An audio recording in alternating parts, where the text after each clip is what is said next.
So you were there about 5 years and you had sort of three different roles, culminating with the Chief Customer Officer role. That's right. What would be the top three things that you're going to take from your time at House of Fraser? What have you learned? What would you put top of the list? So I think don't underestimate people's capacity for change. I think that's definitely number one. It's fascinating listening to Mike and an amazing job that he and the team have done at Dreams. I don't really know how to follow that, to be honest with you, but we went through an enormous period of change, and with your help, and I think we were afraid of that kind of process and afraid of doing that kind of change. But we've done quite a lot of it up to then, but when we moved into very much a customer-centric business, we were afraid of how that would work. But actually, people really were crying out for it. They wanted the business to move on. They wanted to do things differently. And so when we implemented it, having done through a long period of consultation and you know, long days and evenings in rooms with post-it notes, as Napur will remember, that was, people really welcomed it. And I think so don't underestimate people's capacity for change.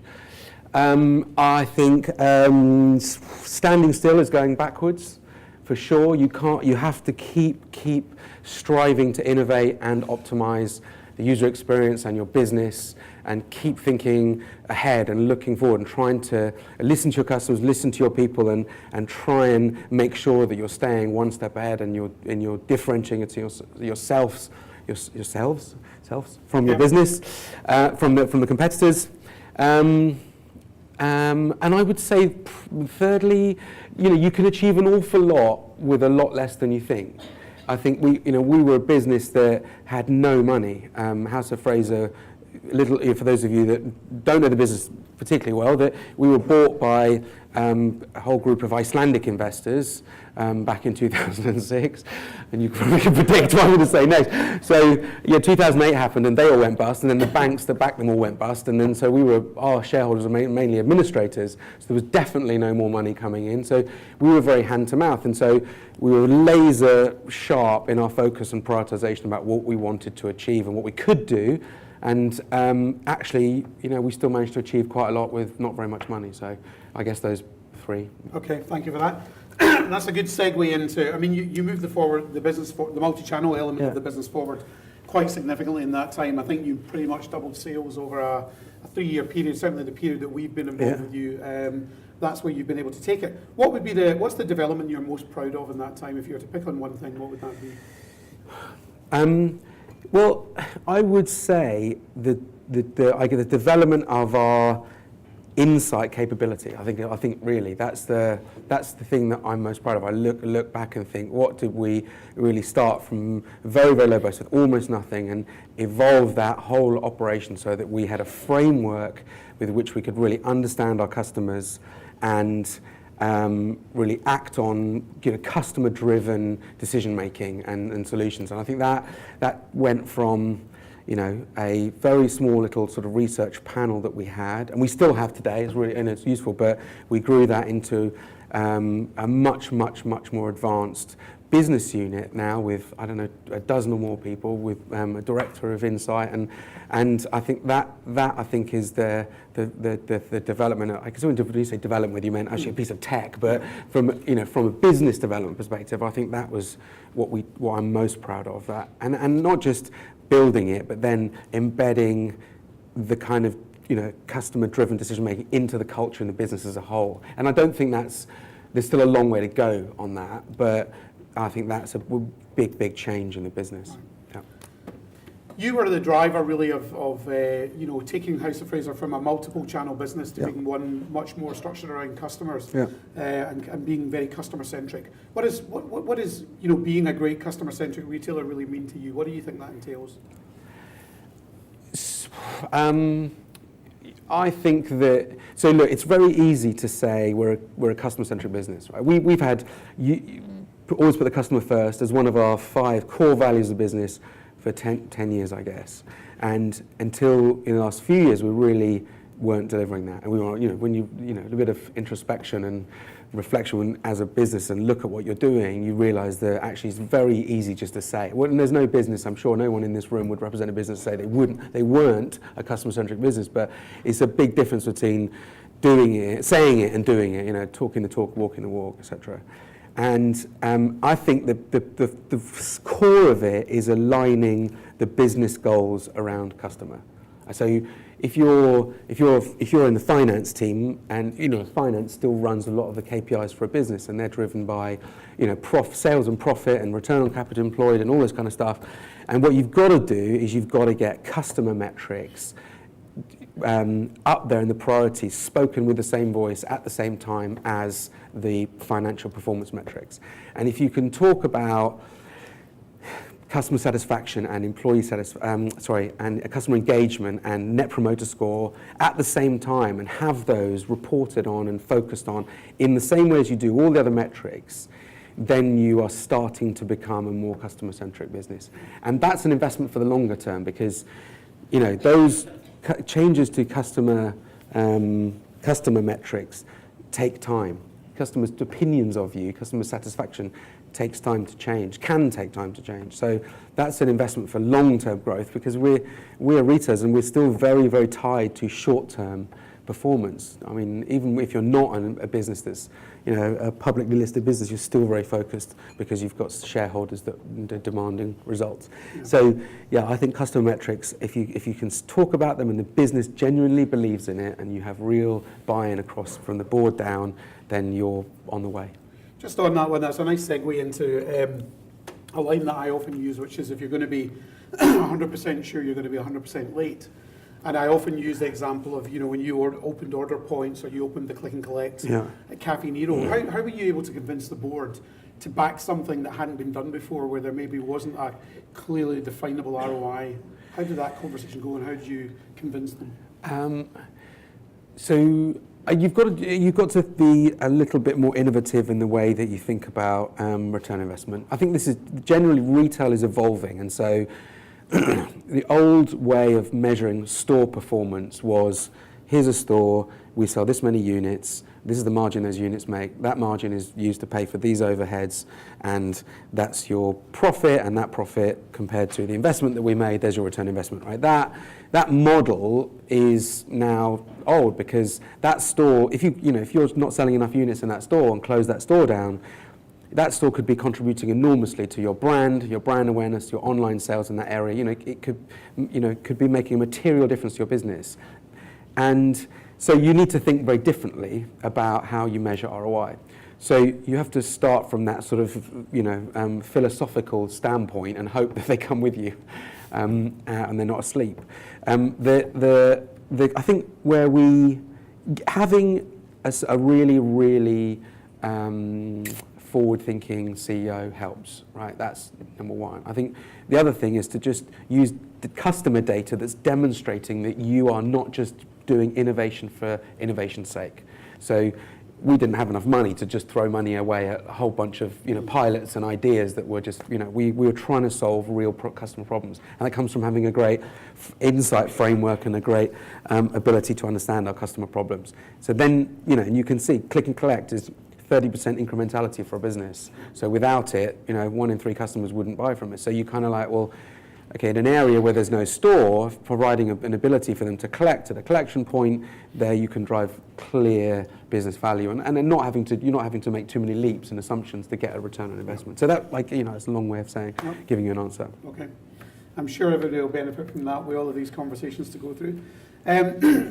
Mobile first is another industry buzzword or buzz term. Yep. And you and House of Fraser are always talked about being mobile first. What does that actually mean in reality, in practice? So I think being honest, we were, a few years ago, we were pretty forward-thinking in becoming mobile first, or touch first, they're interchangeable, right? And we saw the change in usage for customers from mouse control devices to touch control devices. But it's moved on. House of Fraser doesn't have a responsive website, so it's I can't say that we are now as forward thinking as we were, although we are still thinking that way, but executing, we're not quite there. I think, what does it mean and how do you do it? You've got your designers, your UX designers in the main are using £5,000 Macs controlled by a mouse. So you've got to, invariably they are thinking and using devices and to design in a way that is aligned to desktop experiences. So you've got to start the process of thinking touch first by the conversation and the culture and the process, but it doesn't just happen overnight, right? Data helps. I keep talking about data and insight and so forth, but when you've got 60-70% of people using touchscreen devices to interact with your brand, it's not rocket science. I think it should be straightforward, but you still see things that come back and someone's designed a beautiful desktop kind of version. But if you've got a responsive site, then theoretically, of course, it will be responsive to a point, and then it will adapt into a new template. But so it should be somewhat doing it automatically. But it's as I say, we were very much at the forefront of that thinking. I wouldn't necessarily say that we were as good as we were. Okay. Appreciate your honesty. Look, you've done a great job, obviously. I mean, you've done a fantastic job with the work that you did with House of Fraser. I think you do a lot of presenting. I think you're considered to be a bit of a thought leader in the industry, alongside myself. We'll leave people to decide. You're very high profile, and not many e-commerce and multi-channel directors have made it into the Retail Week Top 100. So bloody well done for that. What advice have you got, given that you've been able to exceed to the board, which a lot of people in the room here have yet been able to do? What sort of career advice would you give generally to people heading up e-commerce and retailers right now who don't have a board role? That's a really difficult question. I think in the same way as when you get more senior, your role changes. You get further away from detail, and your role becomes more strategic, less tactical. It's more of a leadership role. So you're setting a framework for success. You're setting a framework for other people to thrive, and you're letting go of detail and giving people control. And that's the bit that I think is the step that making to the board is no different to making it to making any other step from manager to head of to director. It's a similar kind of process. Stakeholder management, right? It's a really, really important part of being on the board.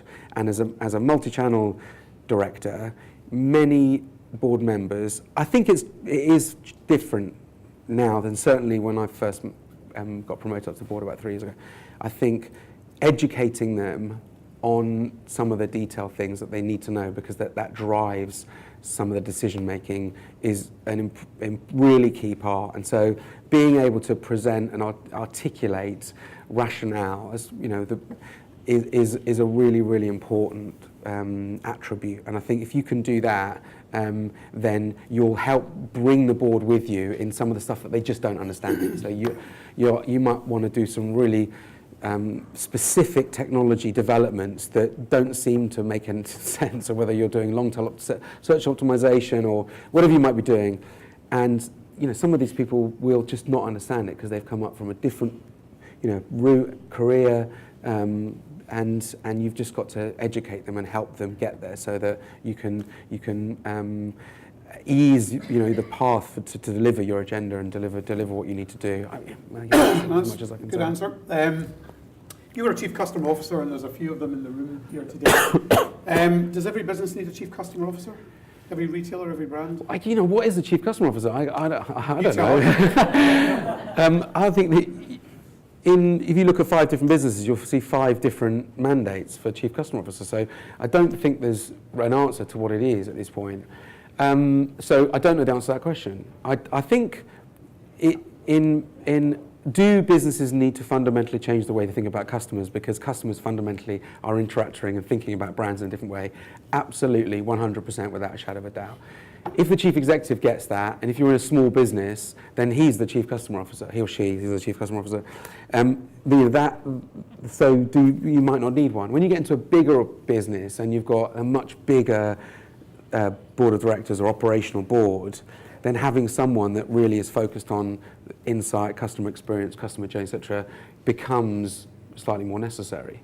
So there's no one size fits all. I don't think it's necessary in every single business. You wouldn't necessarily, start up, do you need a chief customer officer? Not sure. But do businesses need to take the fundamental ideas around why you have a chief customer officer into their business? 100%, yeah. You're about to make a move somewhere, and we'll talk about that in a minute, but well, not necessarily about where you're going, but we might ask the question. If you were starting your career again, what would your ideal first role be? If you were starting your career again in retail, what would you want to be doing?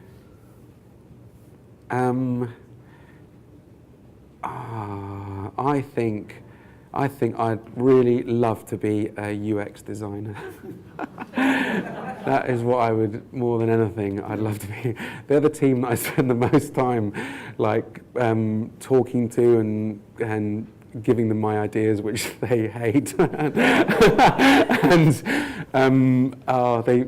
come into my office but they used to, and show me developments and stuff, and they'd come out looking, ashen-faced, and they've got a whole bunch of other stuff to look at. So I just find that whole part fascinating. I did back in my early part of my career, I was lucky enough to do, but when 15 years ago I started online, there weren't things like UX. There weren't things. A lot of the disciplines that we understand now just didn't exist. So I was lucky enough to get my hands involved, hands in lots and lots of different stuff because there just weren't people to do it, and so.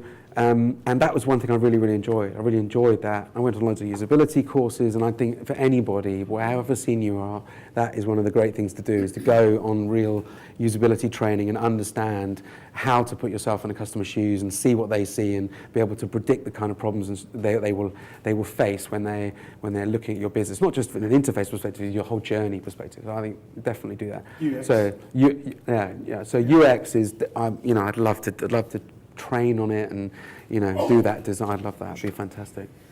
So you and I spoke a couple of weeks ago, and I definitely recall you saying I'd be the first to know about your next new job. Yeah. So now would be as good a time as any to probably share that. Have you got any news for us, or nothing yet? Well, so I've really enjoyed a bit of gardening and watching the Tour de France. Yeah. The difficult time of the day between waking up and the Tour de France starting is. I find that challenging, so I do a bit of gardening. So if I can find a role that combines cycling with gardening, that's the one. You're in there. Yeah, I'm in. But as it stands, no. I'm afraid I haven't got anything to tell you at this point. I can tell you anyway. Okay. Andy Harding, thank you very much. Pleasure.